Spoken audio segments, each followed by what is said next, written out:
first boyfriend in kindergarten. Okay, he wasn't really my boyfriend, but it was little kid love, you know? He was my first kiss, and I remember asking my mom if your lips are supposed to tingle after you kiss someone. In the 6th grade, I had my first real boyfriend. Okay, well, I didn't really know him very well, but he asked me how we were at a dance, and I didn't really know how to say no, so I said yes. And I felt kind of weird about it, but I figured, why not give this a chance, right?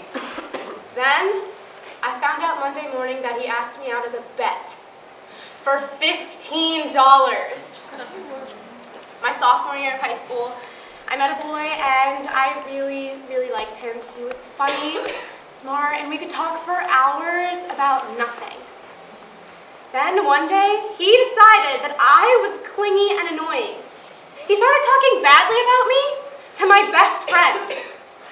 A month later, they started dating. My senior year of high school, I decided I was done with boys and they didn't matter. But then you came into my life. At first, it was amazing. We would hang out after school and drink cream soda together, watch TV, do homework, and talk. For the first time, I actually thought I was in a good relationship. But for some reason, in the back of my mind, I also had my doubts, a nagging feeling, intuition that maybe it would be better to be on my own, be single, and we could be friends. When I tried to break up, you insisted that there was no reason for us to. You convinced me to go back into that relationship. And for a while, it was fine. You know, my senior year of high school, I finally got my own car and I could, do things. So I would go get coffee with my best friend after school, a different best friend, by the way, and we would talk about what was going on in our lives. And then one day, you tried to tell me that I couldn't hang out with her anymore, even though on Mondays you were at hockey practice. So why did it matter who I was hanging out with during that time? The Friday night you got in that car accident, you got so mad. I thought you might hit me. You didn't. You just said that I was distracting you, even though I haven't said a word. I hardly ever did.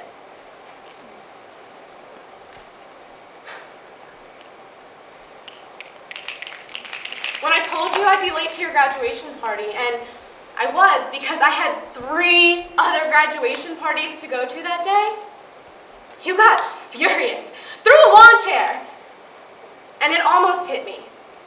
But it didn't hit me. You never hit me.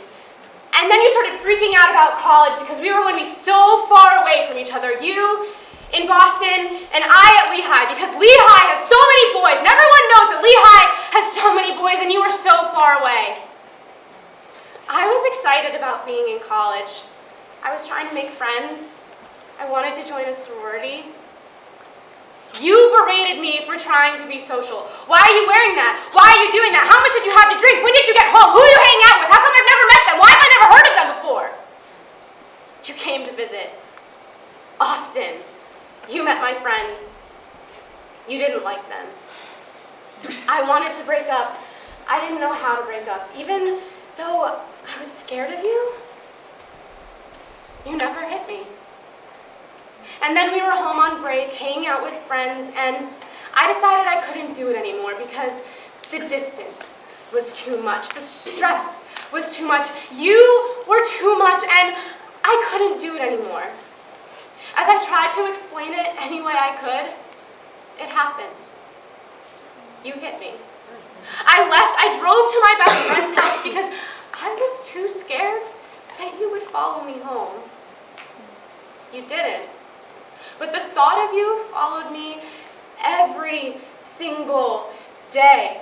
Fast forward a few months, I sit in a coffee shop studying for my first final exams, and I take a break and look at my phone, and a message from you comes up saying that you want to meet over Christmas break and have coffee, which seems ironic to me considering my surroundings, but I start shaking and crying, unnoticeable by anyone else in the room with me, but I could tell that a storm of emotions was starting to brew inside me because the magnitude of everything you ever said and did to me is finally sinking in.